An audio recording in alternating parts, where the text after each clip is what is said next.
This is the liner from the OS 30VG, and I had a bit of a suspicion that when I took it apart, one of the things I noticed was there wasn't any oil on the inside of the liner. Now, that gave me reason to believe the lack of compression was due to a lack of sealing between the piston and the liner.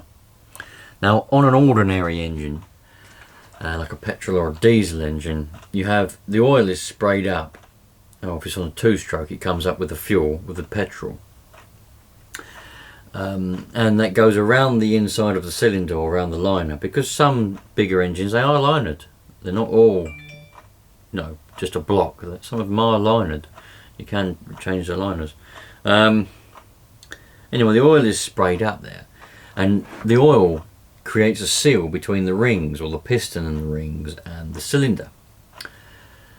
You can get what's called bore wash, which is where if you flood the engine or something like that, that fuel, that petrol or the diesel washes away the oil, and you lose compression. In some cases you can lose all compression. Every single bit of compression can go, and you'll be like, what the bloody hell's gone on here? Now, all you've got to do is put some oil back around the cylinder, move the piston up and down a few times, and you'll start to regain the compression.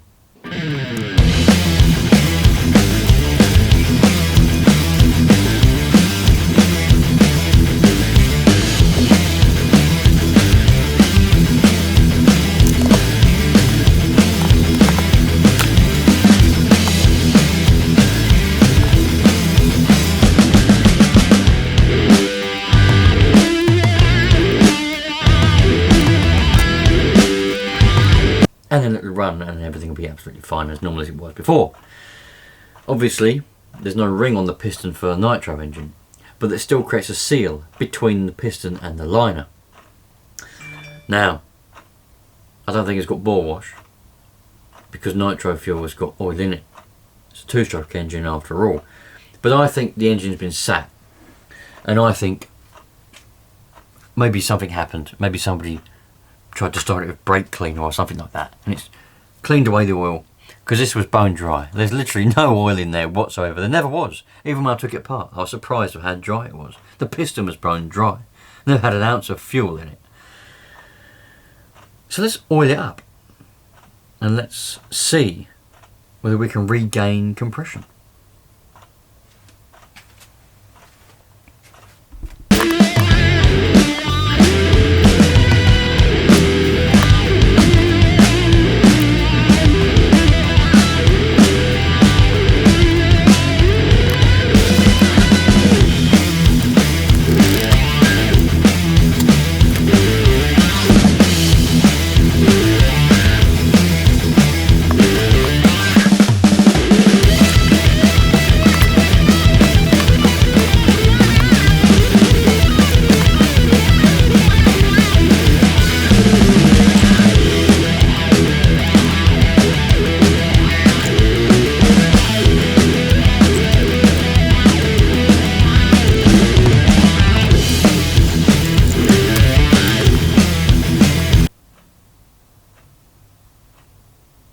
I've actually got a little bit of a funny story about bore wash if you're interested in listening to it.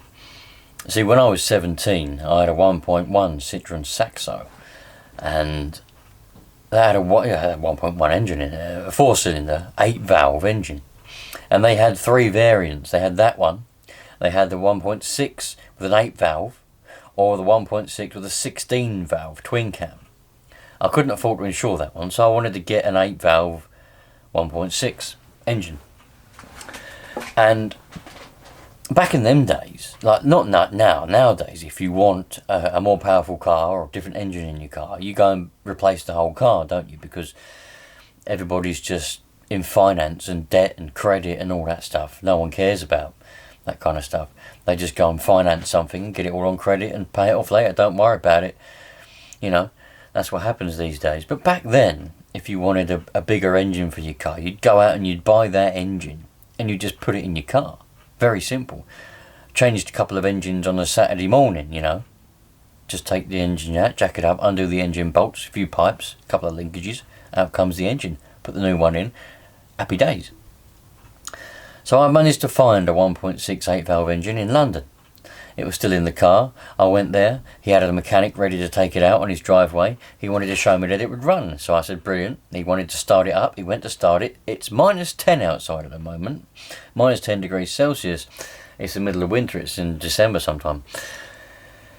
He went to start it and it went, right?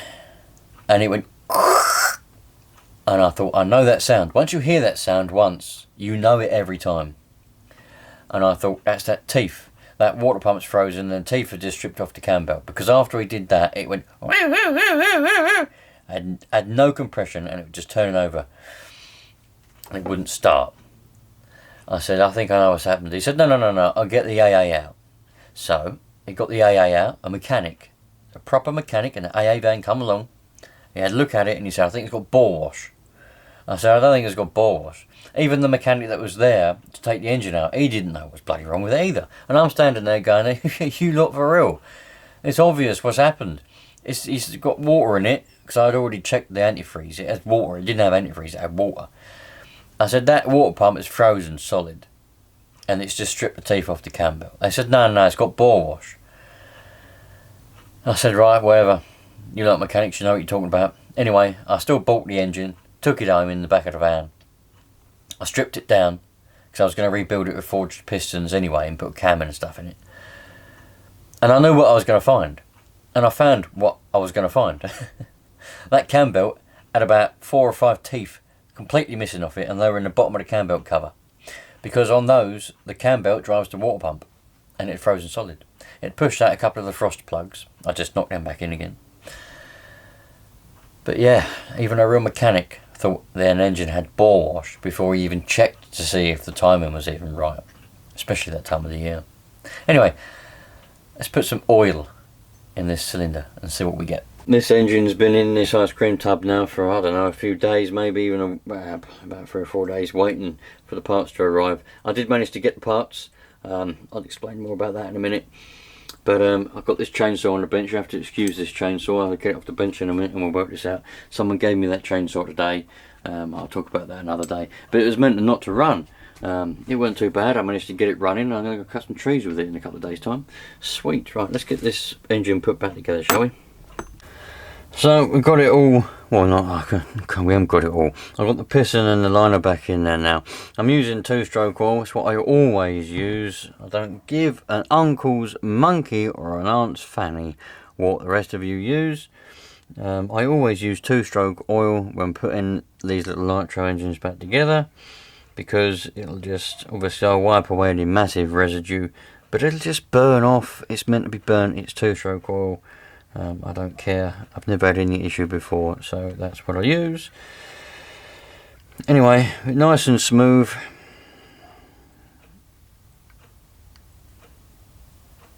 Yeah, it seems alright. We'll see whether we're going to gain any compression again. I do agree with some of you when you say the pinch should start further down. I think it probably should, but I've definitely had worse run before. So I reckon we might be alright. Anyway, let me get the rest of this together, wipe up some of this oil that escaped earlier. Let's get the rest of this together, get the back plate back on, get the head back on, and we'll have a nice happy time. Let's test the glow plug. Glow plug works. Let's put that back in. Now, and then it's interesting, because I'll tell you why it's interesting. We have got a little bit of compression now.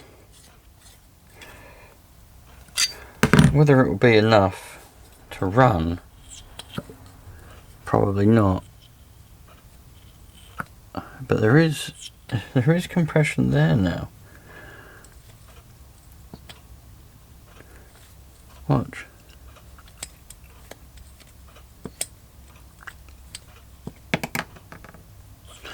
So it is sucking and it is blowing now, whereas it wasn't doing before. I think what I'm going to do is I'm going to find a pull start that will fit this. I've actually got a roto start. I wonder if that would go on the back of it. Probably. I can't be bothered to mess around with that. What we got on here? This pull start might fit. Probably not. I think that's going to be too big. It's too wide. What about this one? Huh. There we go. There we go. Happy days. Right. Get some screws. Put that back on. Might better use these screws, might I? Another one of them there. Right. And then we've got to find an exhaust to put on it. And we've got to see if it's going to run. I need an exhaust. Not a lot will happen without an exhaust. So hopefully these screws go in. Oh yeah, baby, that one. Right. There we go. Slowly but surely.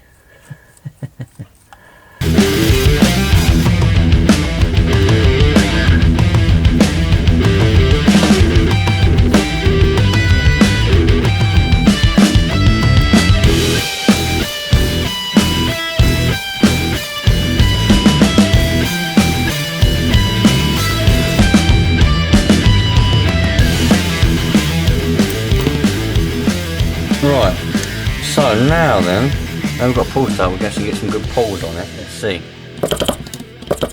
Oh yeah. The more you pull it, the better it gets. Right, there's plenty of two-stroke oil in there now. I'm about to run it without a flywheel, but I have got to try and find an exhaust to put on it. She won't be very happy without an exhaust. I could probably put this one on it, couldn't I? Might go on there. That'll go on there. This is just off that Kyosho, off that MP9, but I'll better fit that on there like that. Just need to find a spring to hold it on. That's a throttle spring. There we go. That's an exhaust spring. Put a spring on it. Put it in the test bench. We'll put a fuel bottle up to it. Well, so I might just better put some in the carb, and then we'll see if she's going to run. She might run. You never know. Right, here she is on the bench. I know I haven't got any tubes linked up to it, but I've got no tank. So what I'm going to do is I'm literally just going to dribble fuel into the carb, and we'll see if we can get her to go. That was far too much. Perfect. So give her a... Oh, we're getting some compression now. Let's see. Huh.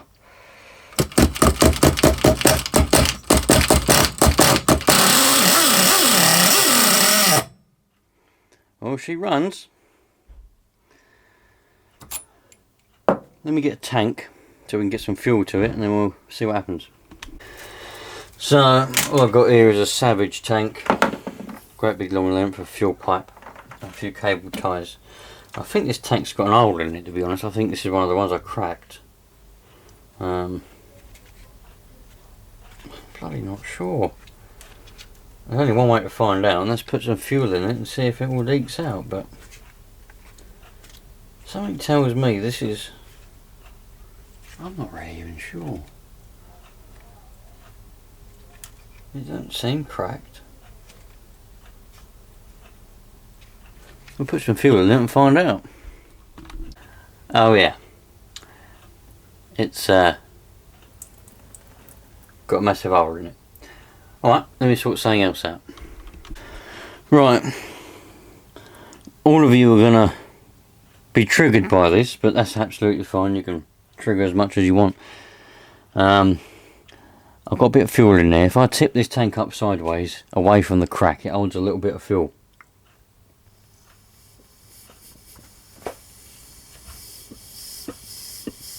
Trouble is, the crack's so big you can't build any pressure. So I'm going to have to come up with a different idea. I was just playing around with it, and that's why. I might better glue that back together another day and I'll reuse this tank.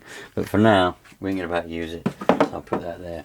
But let's put a little bit more fuel down this carburetor here.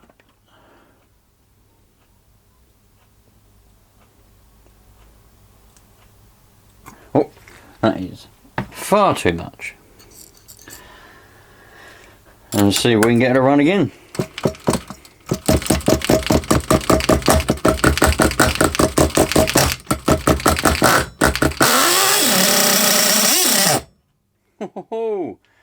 She runs well. She ain't going to run very long without a tank hooked up, that's the problem. But at least she runs, man.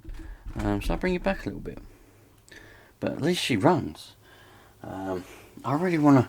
I'm going to try and play around with a bottle, see if I can get a bottle to bottle feed it. And at least we'll have some... I better just squeeze the bottle and keep feeding it fuel then. Can't find a bottle that I want to cut holes in. So I'll put a bit of fuel in here. Get it to run again.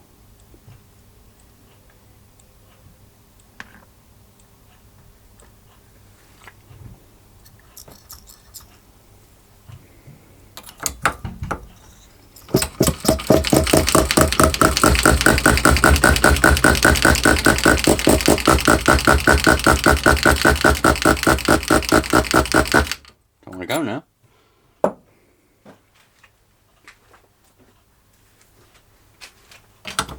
Right, Bambi? Go on then.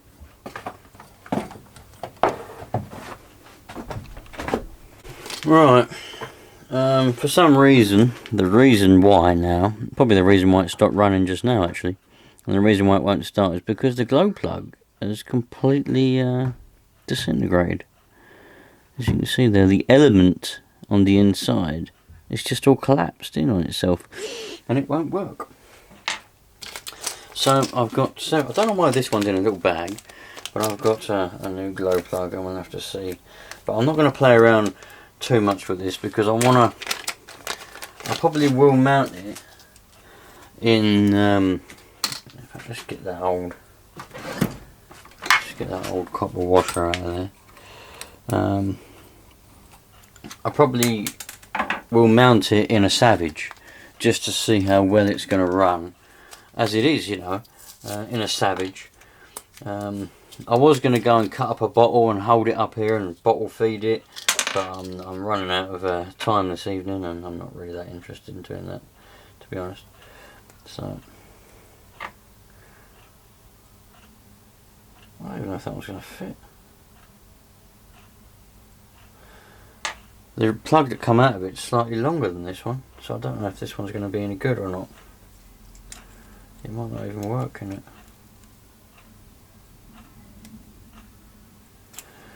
Glows though.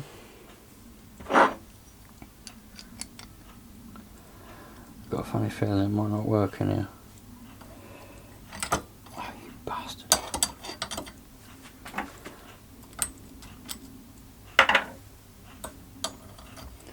I don't think it's going to be long enough.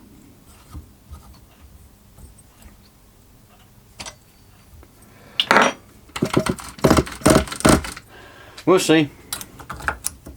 It'll either work or it won't.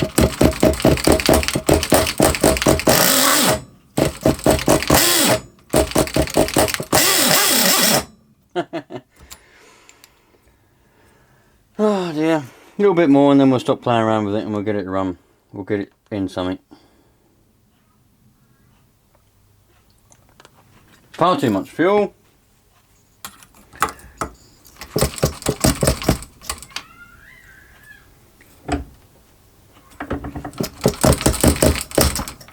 See what, this compression's really come up.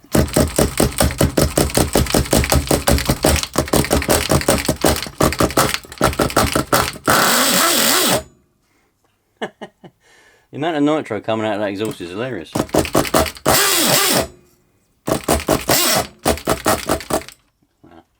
One more time, I can't resist it. One more time.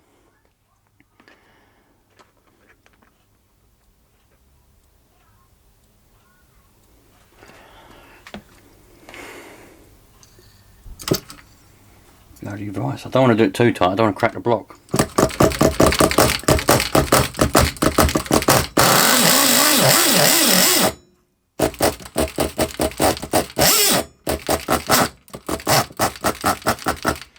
Right, that's it. But we know it runs. I'm never going to get it to run right, you know, without a proper tank hooked up to it. Simple as that. So there we go. The OS Max 30VG runs on the old piston and the old liner. She does run. The old compression isn't perfect. It could be more, but when you're actually pulling it to try and start it, it really does build up. And it runs, which is a lot more than it did before. Didn't run at all, did it? Well, I didn't try it personally, but crazy Dad Nitro tried to run it and he couldn't get it to run, could he? But I've managed to get it to run. So, in case a lot of you didn't realise this, if you've got an engine with low compression, whether it's nitro, petrol or diesel, stick a little bit of oil down them bores and see if it will bring it up. If you've got a compression tester and you're doing it on a full-size engine, you test it without oil and then you test it with oil and you'll know whether the rings are bad. But with nitro engines it does help as well. Not that you can test the compression, that is. But anyway, I'm still going to put the new piston and the new liner in it if it ever arrives. I know that you can't buy them, OS don't make them anymore. All the ones that are left out there are old stock. So I'm hoping, fingers crossed, that the ones I've ordered now will turn up. Because as I don't know if I said earlier, did I? I might have done, I can't remember if I did or not. I did originally get a piston and liner set. I've managed to speak to Pete and Ash from Answer RC. Their knowledge is invaluable. They've got so much knowledge and so many contacts. It's unbelievable. They always help me out. They got me the LRP engine for the Savage SS project. They got me all the different bits and bobs and told me what I needed to get for if they couldn't get it. They'd always go out their way. They found me a piston and liner set in Switzerland, which we ordered, but then that dealer in Switzerland said, actually, we haven't got any, sorry, so I couldn't get that. But I managed to find one in England, piston and liner, a bit more expensive than the one in Switzerland, but it's in England, and you know, it was a special order, and they said that they can get it, but it might take up to 3 weeks. So hopefully it will arrive, because it will be old stock. OS don't make them anymore. If that fails, I might see if I can find a piston and liner which is the same size and design as this engine. I highly doubt that'll be. I don't think there will be any out there, but there might be. This is bloody hot, you know that. There might be. And I'm just going to do some digging, go on the forums and all that, and just see if there is. But I'm going to wait and see if this original OS part does turn up first. And then we'll put this in there, put it in this anyway. But I would like to stick this in a Savage and just see what it's like running. You know, hook it up to the proper fuel tank so it actually gets a proper supply of fuel and it can actually run properly. Because what you can tip in the carb, it eats that up in no time.